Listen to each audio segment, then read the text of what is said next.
I'm going live. Let's see if it's working. Everyone can hear me. Everything's good.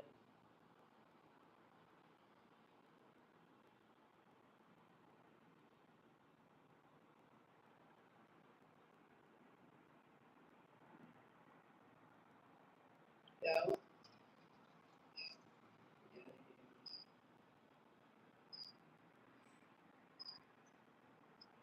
I bet. What's everybody's perception now? We have another video. Students, are you ready? Say yes. All right, let's get started with the lesson. Well, I couldn't really go too hard on the whiteboard because I couldn't go hard on the whiteboard because we only got one marker and it's running out. So this is the best you can do. This is more of a listening thing. So make sure you keep your ears perched. We don't start from the beginning. These data centers is not for AI. Yes, a part of it might be for AI, but there's no reason why an AI data center needs 50,000 acres. No, that's big enough for a whole city. Manhattan is 4,800 acres itself, and it holds about how many millions of people?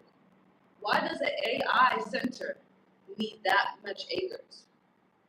They're hiding something, and this is what I'm telling you. A new world order is going to be taking effect soon.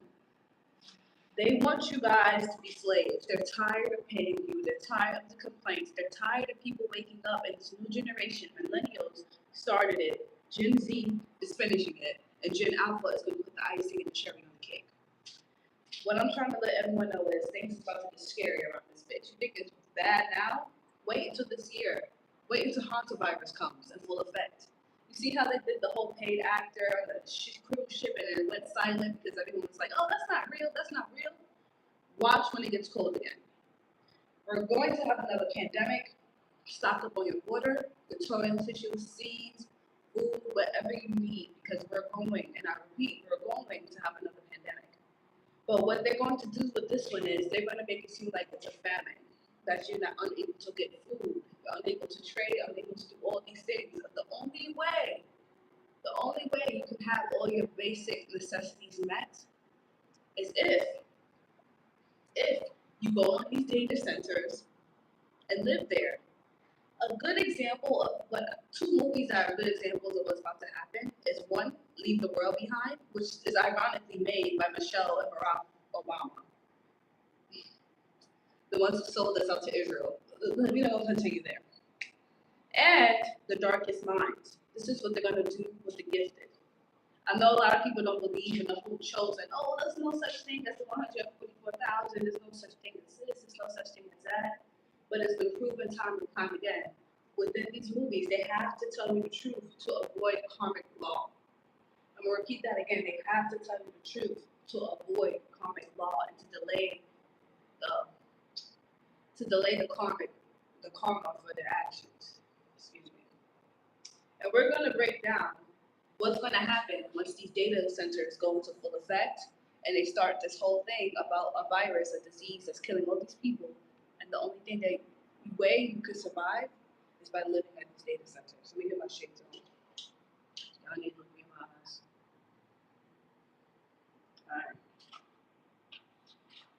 All right, what do you think a data center is? I think it's a place where they know all the information about you and all the data and stuff like that. Wrong. Data centers are subliminal concentration camps.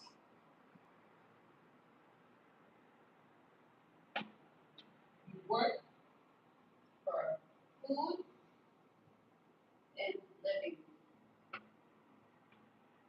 So they have all the power. You understand? And they, I mean the 1%, the elites, and these politicians. They are them. You understand? So they've been working on the data centers, passing laws. Everyone's against it. People in their towns, Arizona, Utah, are against these things. They get 30,000 acres of data centers. They don't need 30,000 acres for AI. Impossible. They can just have 10 acres, 10,000 acres maybe, and that's pushing it. They don't need 30,000 acres for AI. They're using AI as a cover up so they can plan strategically on how to make this full new world order come into effect. New world order, they don't have to pay for housing. They don't have to worry about you complaining for raises. Because guess what? If you live in the data center, you work for free, you work for your living, you work for your food, and we can all watch what you're doing 24/7. You're under unlimited surveillance. A good example of unlimited surveillance, we're going to watch this movie later. The movie, The Darkest Minds.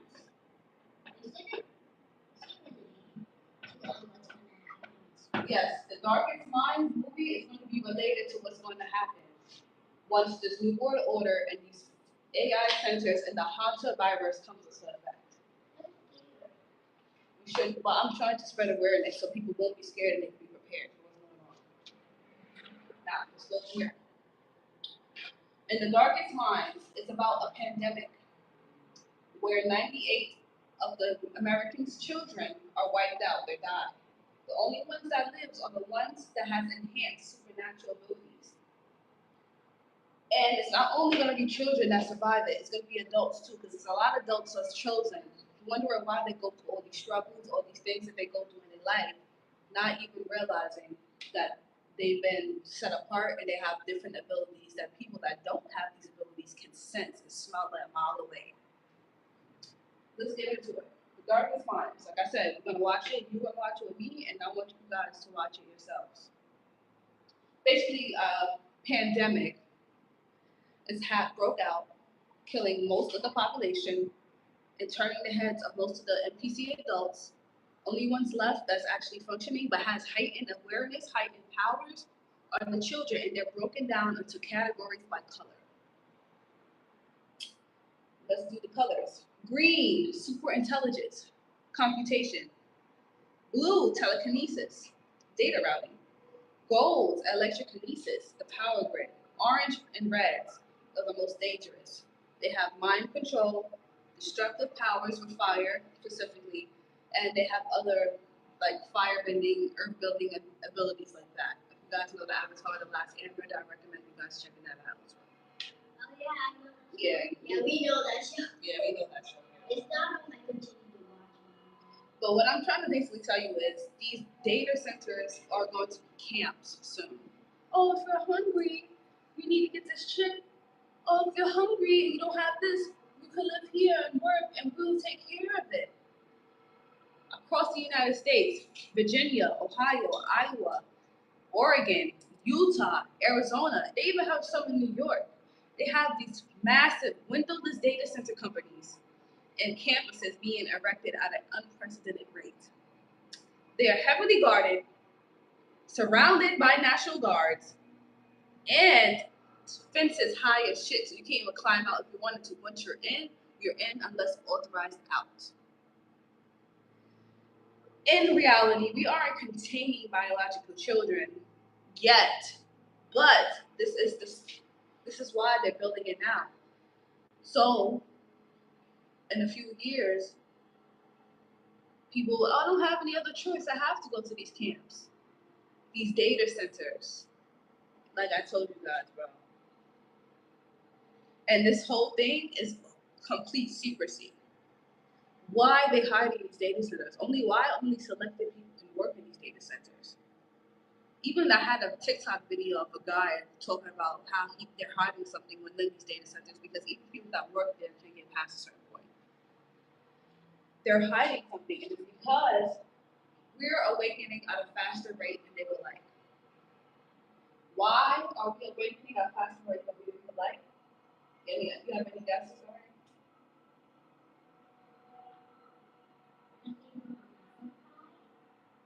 No, that has nothing to do with Egypt. We're going to get there. It's because the younger generations aren't taking the abuse the older generation, boomers, Gen X, and all of them have taken. We're realizing the price keeps going up on everything. You can't even buy a house anymore without having thousands of dollars.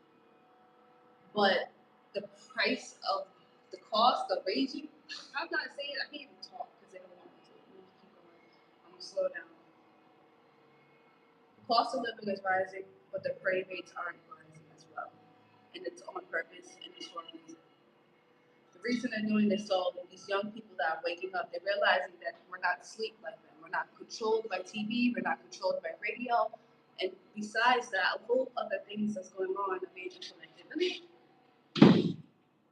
All these other things that's going on are being implemented. It's messing with their plan.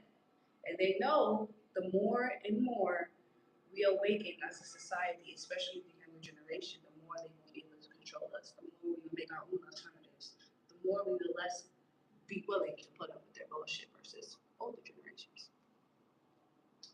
And a lot of that has to do with the orphan train and Cabbage Patch Kids, because honestly, there was not this much white people before immigration. A lot of them were died off when they first came here because they had to fight for their original Indians for their land. They eventually called more and more people over here, got all these expensive weapons, and settled, and then did a reverse flip, and still got what they wanted anyway. So, in order to populate and be the majority of the population, they cloned a whole bunch of white babies, the orphan trains. A lot of people know they did it. How did they do it? It's hidden technology. They have everything hidden. They did it in the late 1800s, early 1900s, mostly Midwest and the West Coast was filled with them because the South, you already know, was populated already. And from there, they've been building the European population. In reality, they're just NPCs. That's why they don't fight, they don't question, they just go whatever the government tells them because it's in their nature. Are you listening? However, these children are reproducing, and a lot of mixing has been going on, which means even though you have had a lot of NPCs, they're mixing with people that are actually humans with souls. And some of them have children that have souls, and it's not easily controlled, if you catch my drift. Because of that, we have a big resistance against the higher forces, the higher powers that be. And it's going to get worse because, like I said, mixings will continue, and the amount of people that didn't have souls prior and were just straight up followers is dwindling. So, in order to take control of that, they make these data centers. They're tired of the population, people asking for more money. They're tired of people questioning them. And most importantly, they're tired of everything that it was, is no longer.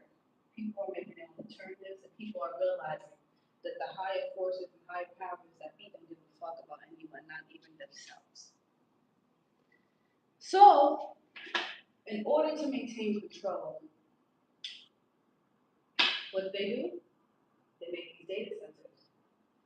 Oh, it's just for AI, it's just for information, until a pandemic breaks out. Hantavirus. Then we're running out of food, we're running out of water, because we have an excuse now. Oh, the AI sensors are using water, the data centers are using water. And not only that, other resources people need to live. Losing jobs, how are people going to pay bills? But don't worry, they have alternatives. You could stay at the data centers / camps, work for free, and we'll take care of everything else. And once this kicks off in full effect, a lot of people are going to die because those weren't real people with souls anyway. Look what happened to coronavirus. A lot of the people that died in coronavirus were products of the orphan trains, the orphan animals, the Cabbage Patch Kids, the people that died in the coronavirus. Some people with souls have passed away, but majority of the people that died during coronavirus were NPCs, people that didn't have a conscience and their thoughts, people that derived from the population of Cabbage Patch Kids clones. They're easier to kill and they're easier to control. So once they get a nice number of people that die from this hantavirus, and once they start faking losing resources, food and everything everyone else needs to live, they're going to come up with a solution. come live at the data center, and everything will be taken care of for you. Even though you will be surveillanced, even though a chip might be placed in your head. Free slavery, free labor, no problem. And I came out with a solution. However, everyone is not going to be able to make the cut. And that's not me being mean, it's me being protective. Even people that are Kemetic by blood won't be able to get in the doors. Because if you have a history of being disloyal, if you have an entity attached to you that wants to cause chaos and havoc, you can do that at the data centers that is going to be open up, that people's going to have to live in. We don't need that in New Kemet. And I'm saying this for a reason. Now, you can choose. Like I said, everyone has free will, unless you get chipped, of course. You can live at these data centers, be watched, treated bad, and looked after, and work for free. Or, if you're committed by blood or want to be initiated in, you can come to New Kemet. Because regardless, it's going to happen. I don't know about you, but I am too powerful to be controlled, especially by a government who can't even control their own shit. So, that brings me back to my statement before. What's wrong, bud? Don't be scared. You have me. Come, stop crying. She's such a crybaby, bro. She's scared now. See, this is why I don't need you here watching.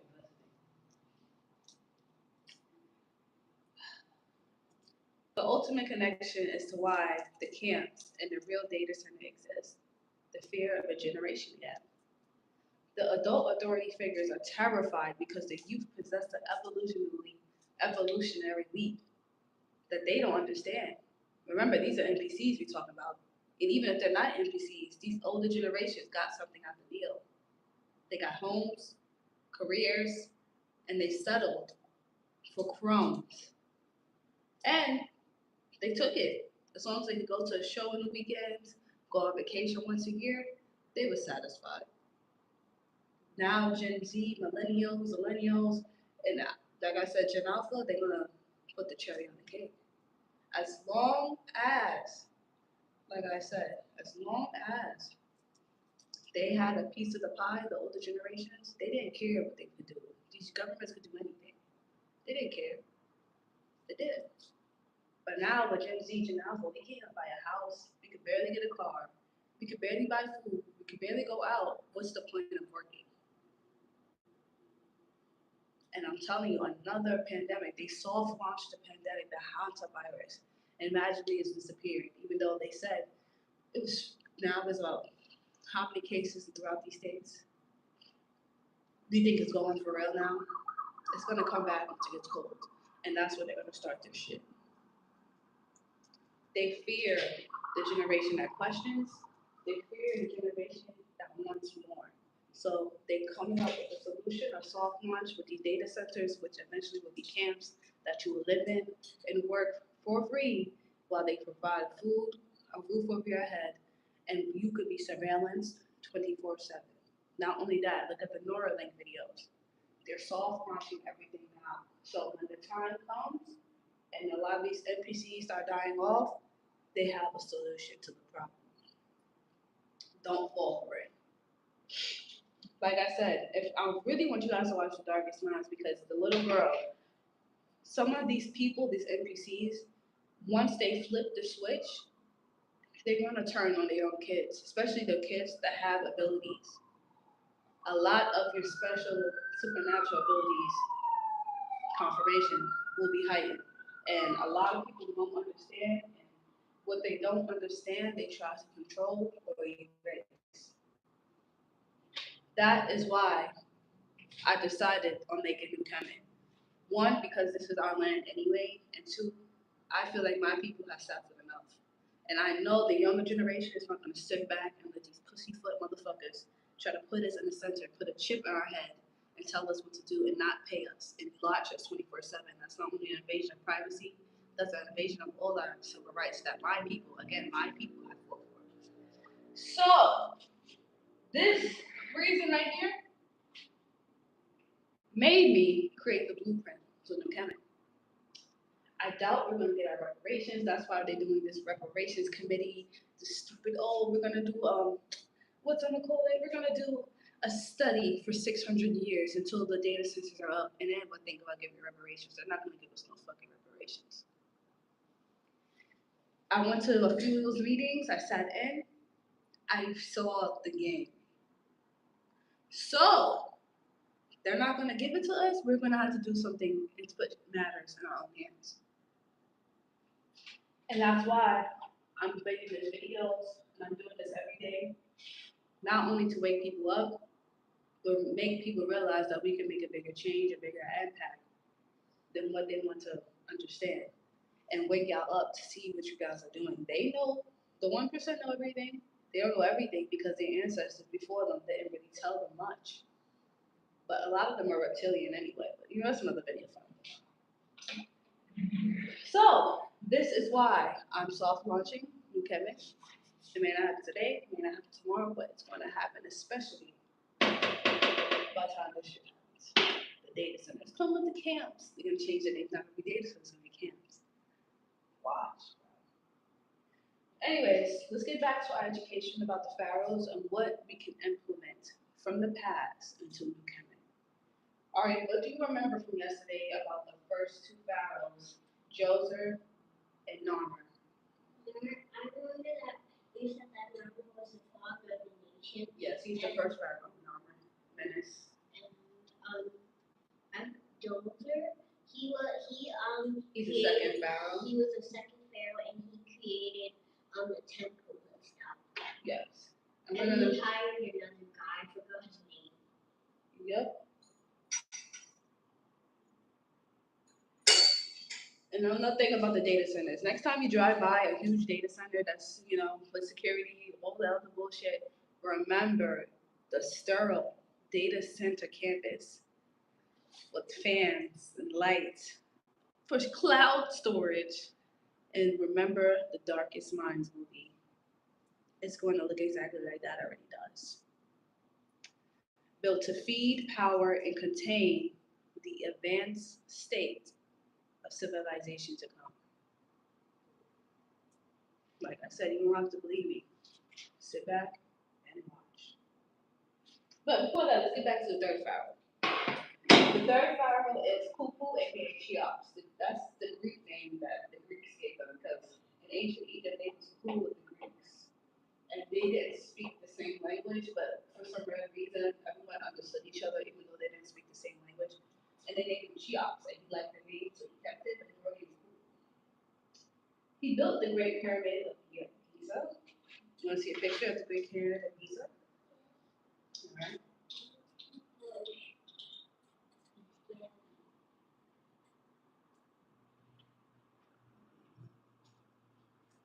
These are the Great Pyramids of Giza. That is what Khufu Cheops built. And it's still standing to this day, even after 3,800 years. It has the tallest mainland structure that he created.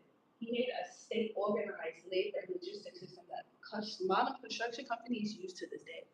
They, based on all the things that he's done to construct all the infrastructure in ancient Egypt, a lot of the construction people today use the same ideologies and making their buildings as well. Let's talk a little bit more about Khufu. Let me see if we got pictures of him. Let me see if I can pull up a picture of him.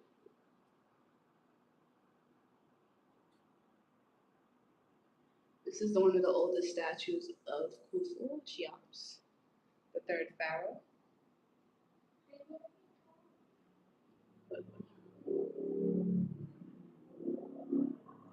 Back then they didn't have photos, cameras, they just had big sculptures and statues to see who's who. And hold on a second. Yeah.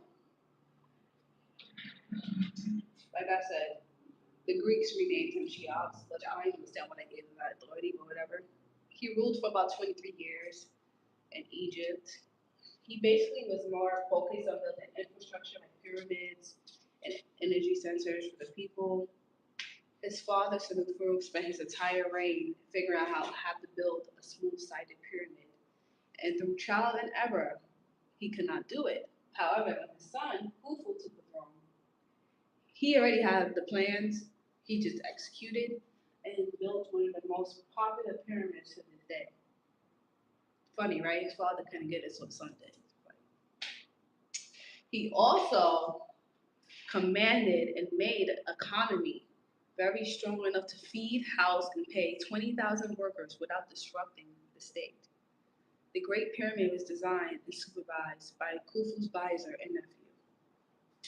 It's a lot of myths about Khufu and how he used slaves to build the pyramids of Giza and all the other infrastructures that he made, but that is not true because it's recorded by scribes, recorded by scribes from speaking to these workers, that they are in fact friends of Khufu. So they named themselves friends of Khufu and they were paid for their work.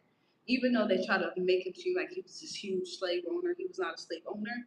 He was friends with all the people that helped him build his pyramids, and they even got paid for it.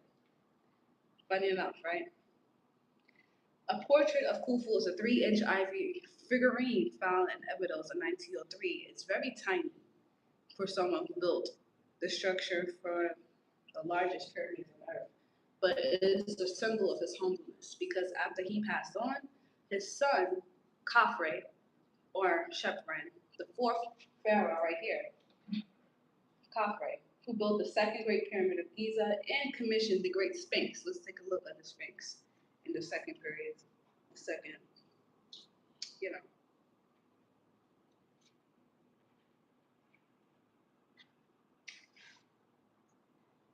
That's him, Khufu, the fourth pharaoh, Khafre. And here is the Sphinx, the Great Sphinx that he created. I know, he looks like his daddy, I know. Here. But after his father passed on, he became pharaoh. You see the Sphinx that everyone goes to Egypt today to see? Yeah, he infrastructure that. He also studied engineering, logistics, and the workforce and made a system that people can work and actually get paid and not the slaves that they love to put Egypt. Oh, Kemet had slaves, Kemet had slaves. No, Kemet paid people for the work they did, unlike the Europeans that take shit over and lie about everything. Yeah, them. I think they cut off his nose. And that's another thing. You see in this photo, his nose is cut off. Why, if they was Arabic, wouldn't they be proud of their heritage? Wouldn't they be proud of the bump on their nose? Why would they cut his nose off? You know damn well why he cuts off, because that was a nigga. But we're not going to get into that right now. Another thing about Khafre, he was very narcissistic. You know what narcissistic is? Narcissistic means someone that puts themselves on a high pedestal and has disregards for others' feelings, only about how they appear and the things they can benefit. That's not true. Even though I don't know him, I know that's not true. I think it's true. You know why? Because he was known for building more statues of only himself. He has over 100 statues of himself that was built, of just himself. Yes, he made the Sphinx. Yes, he made the other pyramids of Giza. Very popular to this day. But no one needs that. What is that in your mouth? What is that? Why are you putting paper in your mouth? Come to the live. Show them what you just did. She put paper in her mouth.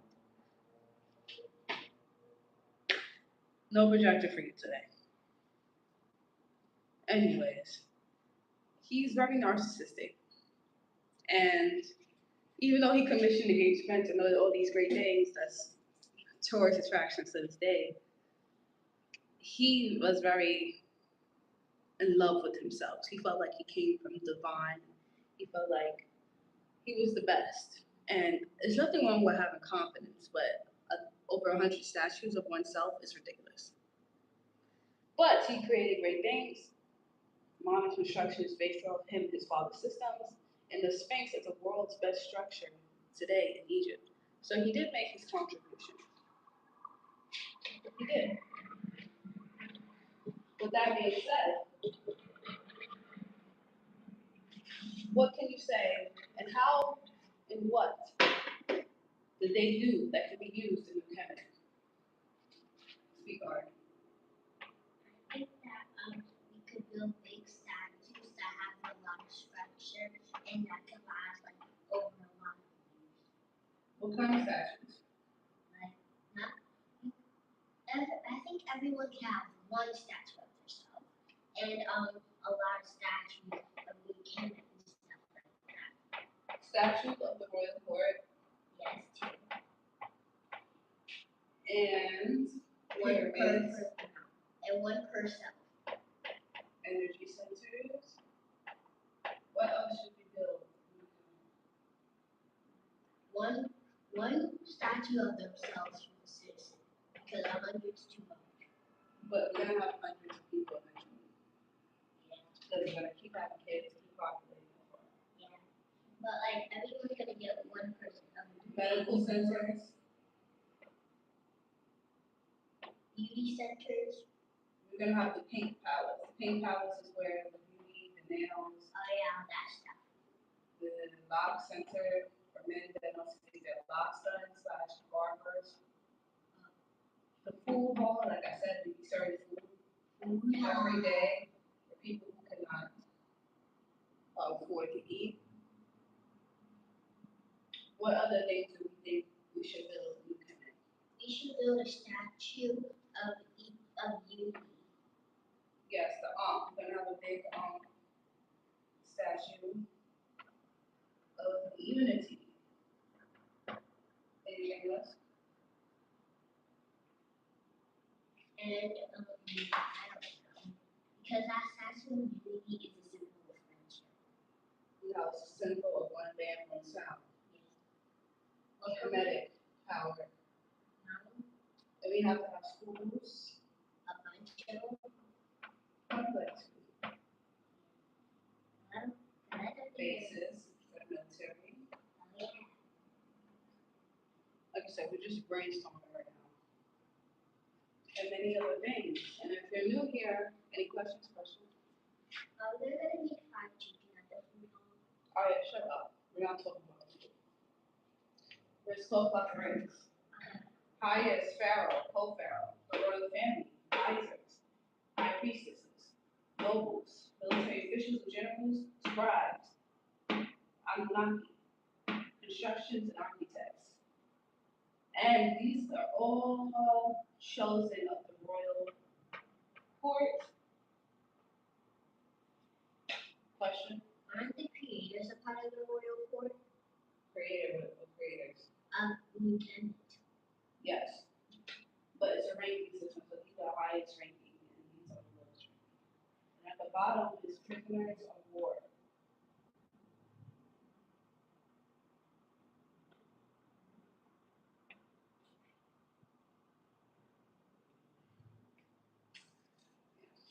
Now, how can we make new Kemet come into effect? Step one, we need to obtain land. 25 to 30,000, 25 to 50,000 acres, full ownership, natural resources. Step two, build the royal court. We cannot do this all by ourselves. We have to have all of these people, and that eventually builds into all of these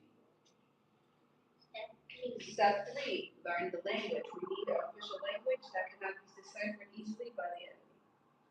Yes. Do we still accept English? Sometimes, but not really. Step four, once we attain those first three steps, we can start the building process of the city. It's not going to be an easy transition, but would you rather be in a data center where everything is controlled, or would you be able to build your own city up with rules and fairness, equality for people like yourself? The choice is yours. Data centers working for free, surveillance, chip in head, or freedom building a new city, a new place that you can thrive in yourself. The choice is yours. And you don't have to believe me because everything I'm saying is happening in real time. They soft launched the coronavirus, the hantavirus. They soft launched the Neuralink. They are launching, not soft anymore, these data centers and forcing it down people's throats no matter how many people vote against them. They're already talking about water shortages, food shortages. They're trying to ban seeds so you can't grow on your own. You'll be forced to consume the chemical-filled waters, fruit, vegetables, everything else. What are you gonna do once they said we don't have any more food to sell you, we don't have any more money to give you? Only option is you being at these camps, data centers, which they will rename as camps, living there and being controlled completely by us, or you can stay in the outskirts and die. Which one are you gonna choose? A lot of people, a lot of NPCs, a lot of people who trust the government is gonna go through the center camp route. A lot of people like me and myself who has a plan, I'm gonna have to rebuild. I'm willing to do the work. See, you honestly, we have no fucking choice. We only got about a good few years left. So, if you're interested in New Kemet, knowing more information, or joining the Royal Court, you can contact me in my email. It's in my bio. My social medias, I'm open to hearing and doing conference calls because we need to get this up and running. A lot of people are ignoring it and ignoring it, but soon you won't be able to ignore it anymore. If you're watching this, I recommend you watching Leave the World Behind, The Darkest Minds, and The Truman Show as an example of what's going on, especially my chosen ones. The Truman Show will tell you a lot. And yeah, let me know what you guys think. Like I said, if you're interested in joining the Royal Court, you can contact me in my DMs, my social medias, or my email, and we can start working together, putting our minds together on how this can make it happen. Because I don't know about you, but I'm not putting no chip in my head. I don't know about you, but I'm not working in a data center for free, a camp, whatever you want to call it. I'd rather build so I can have not only my body, my peace of mind, but the inheritance that should have been given to my ancestors years ago for everything they've endured for their own land. Any questions, bud? I hope you guys give this video a thumbs up, share that somebody needs to hear this. I love y'all. Stay safe. Most importantly, stay safe, stay positive, and stay aware. And I'll see y'all tomorrow.